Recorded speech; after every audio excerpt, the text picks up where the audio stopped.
Assalamualaikum warahmatullahi wabarakatuh. Kami di sini akan mempresentasikan hasil dari proposal penelitian kami yang berjudul Analisis Redesign UI UX menggunakan metode Design Thinking pada aplikasi RH Body. Perkenalkan, nama saya Safina Fridanul Alvina Saninah dengan NIM 2210671002.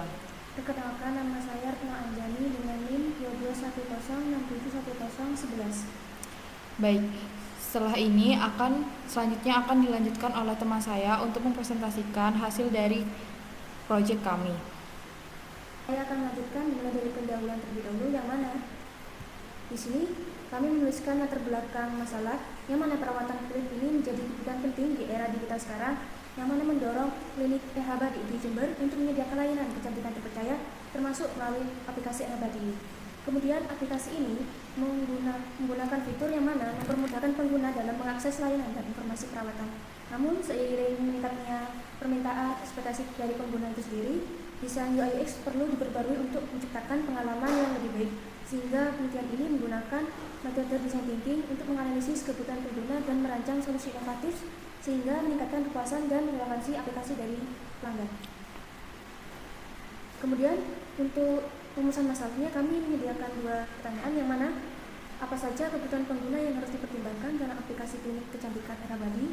Kemudian yang pertanyaan kedua yaitu bagaimana proses mendesain aplikasi menggunakan metode design thinking dapat membantu menciptakan pengalaman pengguna yang lebih baik di klinik kecantikan RH Body. Kemudian untuk tujuan penelitiannya, yang pertama itu adalah menganalisis dan memahami kebutuhan pengguna untuk mengevaluasi desain antarmuka pengguna, user interface, prototipe aplikasi klinik kecantikan RH Body guna meningkatkan pengalaman pengguna atau user experience. Kemudian yang kedua, mengembangkan solusi inovatif untuk desain antarmuka dan melakukan pengujian usability atau kegunaan agar aplikasi RH Body ini menarik dan mudah digunakan serta memenuhi harapan pengguna dalam layanan klinik kecantikan. Baik, selanjutnya akan dilanjutkan oleh saya. Selanjutnya adalah manfaat penelitian. Di sini ada 4 manfaat penelitiannya. Yang pertama, kontribusi pada pengembangan ilmu desain UI UX layanan kesehatan dan kecantikan. Yang kedua, solusi UI UX intuitif untuk meningkatkan kepuasan pengguna aplikasi RH Body. Yang ketiga, membantu pengembang memahami kebutuhan pengguna untuk produk yang relevan. Yang keempat, mendukung transformasi digital klinik kecantikan dengan layanan teknologi yang mudah diakses.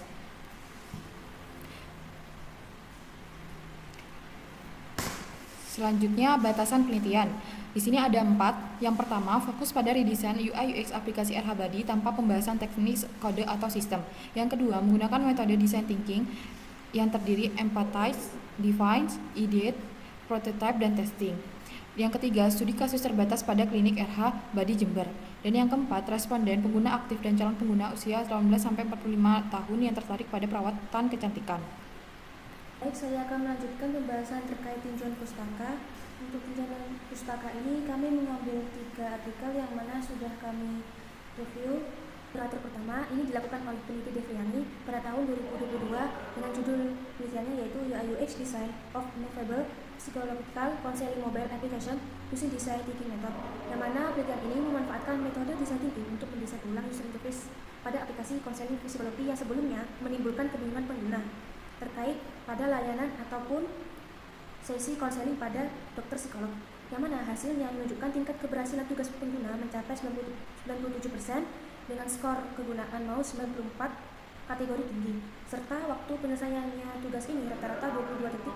Maka kami dapat menyimpulkan bahwa pendekatan ini mampu meningkatkan performa kegunaan aplikasi secara signifikan. Kemudian untuk literatur kedua ini dilakukan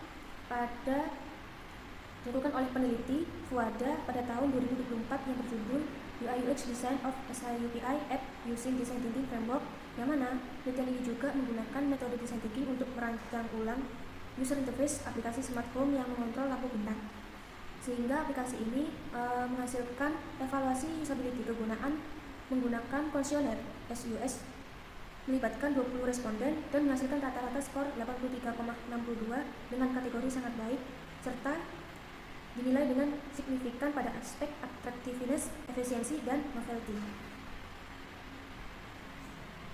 Kemudian untuk literatur terakhir ini adalah dilakukan oleh peneliti Febrianti pada tahun 2024 dengan judul penelitiannya Rancangan Ulang User Interface user experience pada website Diva Klinik menggunakan metode design thinking.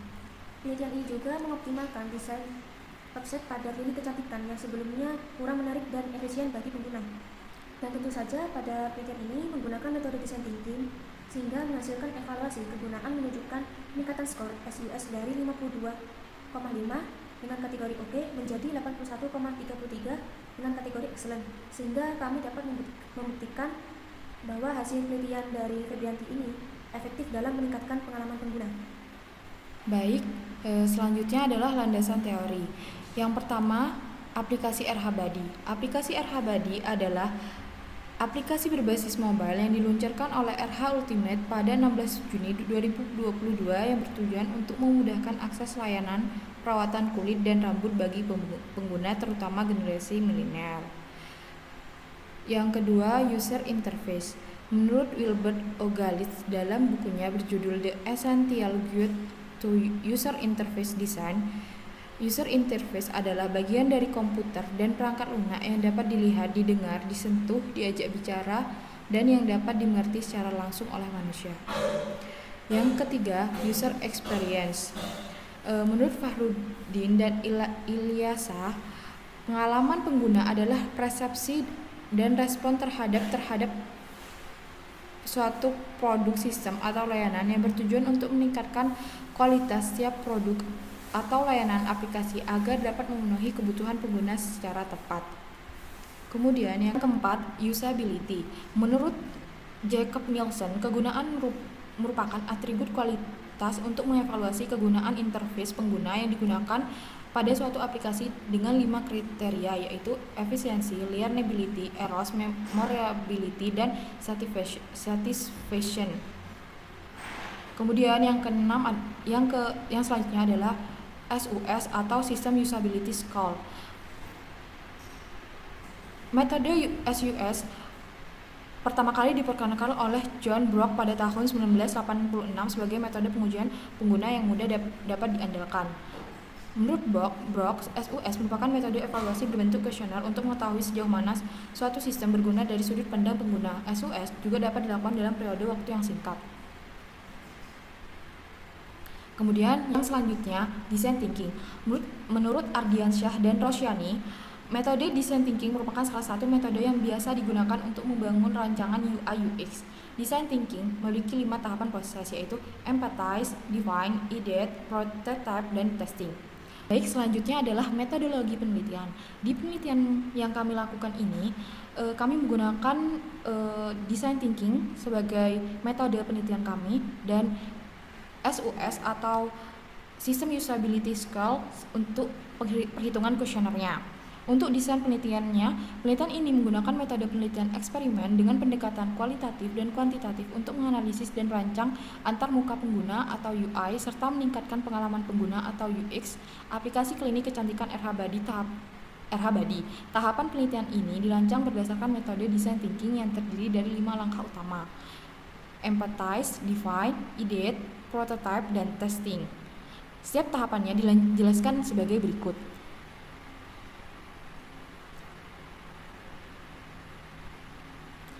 Pengumpulan data. Kami memiliki 3 cara pengumpulan data. Yang pertama, kuesioner, mengumpulkan data primer tentang preferensi dan faktor keputusan pengguna. Yang kedua, literatur terkait, menggunakan buku, artikel, dan jurnal untuk memahami tren industri dan metode design thinking. Yang ketiga, riset pasar, mendapatkan data terkini tentang pengguna dan tren teknologi dari sumber terpercaya. Kemudian, teknik analisis data. Dalam penelitian ini, kami menggunakan 2 teknik analisis data. Yang pertama, analisis tematik. Data kualitatif dianalisis untuk mengidentifikasi tema umum seperti kesulitan reservasi atau kurangnya informasi layanan guna memahami masalah dan kebutuhan pengguna. Yang kedua, analisis statistik. Data kuantitatif dianalisis menggunakan rata-rata, persentase, dan distribusi untuk mengevaluasi tingkat kepuasan pengguna dan tren terkait aplikasi. Saya akan melanjutkan terkait metode yang diusulkan, di mana kami membuat bagan alur diagram untuk menyesuaikan bagaimana metode ini dapat kami terapkan untuk meredesain ulang user interface pada aplikasi RH-Body. Di sini kami memulai dengan identifikasi masalah, Kemudian dilanjutkan dengan tahapan pengumpulan data yang mana terdiri dari 2 tahapan. Yang pertama itu melakukan studi pustaka terkait penelitian terdahulu, desain user interface, dan kegunaan dari aplikasi RH-Buddy. Kemudian untuk yang langkah kedua ini, kami membuat pertanyaan dan penentuan sampel sehingga untuk menghitung responden dan kuesioner yang telah kami sebarkan. Tapi sebelumnya kami melakukan penyebaran pertanyaan ini melalui kuesioner, literatur terkait, dan riset pasar sehingga dapat disimpulkan menjadi satu kesatuan. Kemudian kami melakukan tahapan ketiga yaitu analisis kebutuhan redesign user interface terkait fungsionalitas kegunaan dari aplikasi RH-Buddy. Kemudian untuk yang langkah keempat ini adalah metode design thinking yang mana terdapat 5 tahapan. Yang pertama empathize, yang kedua define, yang ketiga ideate, yang keempat prototype, yang terakhir testing. Kemudian penelitian tersebut telah dilakukan dan selesai. Dalam penelitian ini, metode yang diusulkan untuk perbaikan desain antarmuka pengguna user interface pada aplikasi RH-Buddy yaitu design thinking. Dalam tahapan design thinking ini terdapat 5 tahapan. Untuk yang pertama, empathize ini ialah mengumpulkan informasi untuk memahami kebutuhan dan masalah pengguna melalui riset. Kemudian yang kedua, define itu sendiri ialah menganalisis bagaimana data ini dapat mendefinisikan masalah utama dari perspektif pengguna aplikasi RH-Buddy. Kemudian yang ketiga ini adalah ideate, yang mana menciptakan solusi ide kreatif yang mengatasi masalah pengguna terhadap ide-ide yang baru. Kemudian untuk yang langkah keempat ini, prototype, yang mana berfokus untuk membuat model desain atau blueprint untuk menunjukkan konsep dan fungsionalitas dari aplikasi RH-Buddy. Kemudian untuk yang terakhir ini adalah testing, yang mana menguji coba prototipe dengan pengguna untuk mengevaluasi efektivitas, efisiensi, dan kepuasan terhadap penggunaan aplikasi RH-Buddy. Selanjutnya untuk eksperimen dan pengujian metode. Kami di sini terdapat 2, yang mana yang pertama ini adalah pengujian usability, kemudian yang terakhir feedback iterasi. Untuk pengujian usability ini bertujuan untuk mengukur efektivitas, efisiensi, dan kepuasan pengguna terhadap prototipe hasil dari desain user interface pada aplikasi RH-Buddy. Adapun langkah-langkah dalam melakukan pengujian usability sebagai berikut. Yang pertama ini adalah mengidentifikasi bagaimana sih menentukan aspek spesifik dari aplikasi RH-Buddy yang akan diuji, seperti kemudahan melakukan reservasi dengan dokter dermatologi ataupun mencari informasi layanan perawatan lainnya. Kemudian untuk yang kedua ini dapat memilih responden yang mana pengguna aktif dari penggunaan aplikasi RH-Buddy untuk melakukan seberapa baik user interface yang mereka uji coba. Kemudian untuk yang ketiga ini ialah pelaksanaan pengujian dapat dilakukan melalui kuesioner, sehingga pada pengujian usability ini berfokus untuk meningkatkan bagaimana tingkat keberhasilan dan data berupa kualitatif ini dapat menguji prototipe hasil redesign dari aplikasi tersebut. Kemudian untuk langkah terakhirnya yaitu melakukan analisa data melalui data statistik. Untuk langkah terakhirnya ini adalah melakukan analisa data melalui pengujian statistik dengan cara menghitung rata-rata waktu penyelesaian dan tingkat keberhasilan dari pengujian prototipe. Kuesioner ini juga melakukan perhitungan dengan cara SUS untuk mendapatkan skor usability, sehingga responden akan memberikan penilaian pada skala Likert dengan poin 1 sampai 5 untuk setiap pertanyaan dari SUS tersebut. Kemudian dilanjutkan dengan feedback iterasi, yang mana untuk bertujuan menyempurnakan prototipe hasil redesign dengan mengkategorikan menjadi beberapa tema seperti fitur layanan ataupun fitur dari navigasinya. Adapun langkah-langkah feedback iterasi itu, yang pertama ialah melakukan pengumpulan data umpan balik dari pengguna dengan mengkategorikan menjadi beberapa tema. Kemudian untuk yang kedua ini dapat mengidentifikasikan masalah mana yang paling sering dihadapi oleh pengguna aplikasi RH-Buddy dan memiliki dampak terbesar pada pengalaman pengguna tersebut. Kemudian untuk yang ketiga ini, kita dapat melakukan perbaikan secara langsung terkait desain user interface dan user experience-nya, di mana seperti modifikasi tata letak elemen berdasarkan umpan balik atau menambahkan, mengubah fitur untuk meningkatkan kemudahan penggunaan aplikasi. Yang terakhir ini, kita dapat melakukan pengujian prototipe kembali yang telah diubah sesuai dengan perencanaan desain sebelumnya, serta menganalisis perbandingan hasil antara pengujian awal dengan pengujian akhir setelah iterasi untuk menilai peningkatan dalam pengalaman pengguna.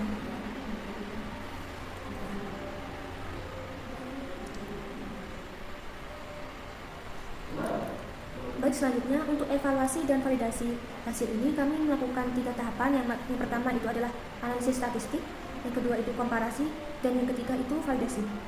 Untuk analisis statistik ini, kami mengukur seberapa tingkat kepuasan, kemudahan penggunaan, dan efektivitas desain baru melalui data kualitatif dan kuantitatif yang diperoleh dari responden. Dengan menggunakan kuesioner berbasis skala Likert poin 1 sampai poin 5, kemudian data tersebut diolah menggunakan statistik deskriptif untuk menghitung rata-rata, median, dan standar deviasi dari kuesioner tersebut sehingga membantu dalam mengidentifikasi area mana saja yang memerlukan perbaikan. Setelah data tersebut diolah, ini akan dideskripsikan melalui visualisasi data, melalui grafik atau histogram guna mempermudah interpretasi hasil analisis statistik tersebut. Kemudian untuk yang langkah kedua ini adalah komparasi, yang mana dilakukan untuk membandingkan hasil desain yang lama dengan desain yang baru dengan fokus pada perbedaan pada tingkat kepuasan, kemudahan penggunaan, dan efektivitas fitur. Berdasarkan hasil analisis statistik yang telah dilakukan, ini dapat dilihat dengan kedua versi desain untuk melihat perubahan secara signifikan. Visualisasi secara grafik ataupun histogram digunakan untuk menggambarkan sejauh mana sih desain user interface ini berhasil memperbaiki dari pengalaman pengguna. Dari komparasi ini akan membantu untuk menentukan apakah perubahan dari redesign aplikasi RH-Buddy ini telah memberikan dampak positif dibandingkan dengan desain sebelumnya. Untuk langkah terakhir ini adalah validasi, yang mana untuk memastikan bahwa desain baru memenuhi kebutuhan dan ekspektasi pengguna. Setelah prototipe desain baru ini diuji oleh pengguna, hasil uji coba ini akan dievaluasi kembali melalui kuesioner tambahan dan wawancara secara langsung oleh pengguna untuk mengumpulkan umpan balik mengenai keterpaduan fitur, kemudahan interaksi, dan kinerja dari desain user interface tersebut. Sehingga proses ini memastikan bahwa desain baru yang dihasilkan melalui metode desain thinking ini benar-benar efektif dan dapat diterima oleh pengguna. Dan juga validasi ini juga mencakup pengujian apakah desain baru dapat mengatasi masalah yang ada pada desain lama, dan juga apakah pengguna ini merasa lebih puas dan nyaman dengan perubahan tersebut. Mohon maaf bila ada salah kata atau kalimat dalam pembahasan kami. Wassalamualaikum warahmatullahi wabarakatuh.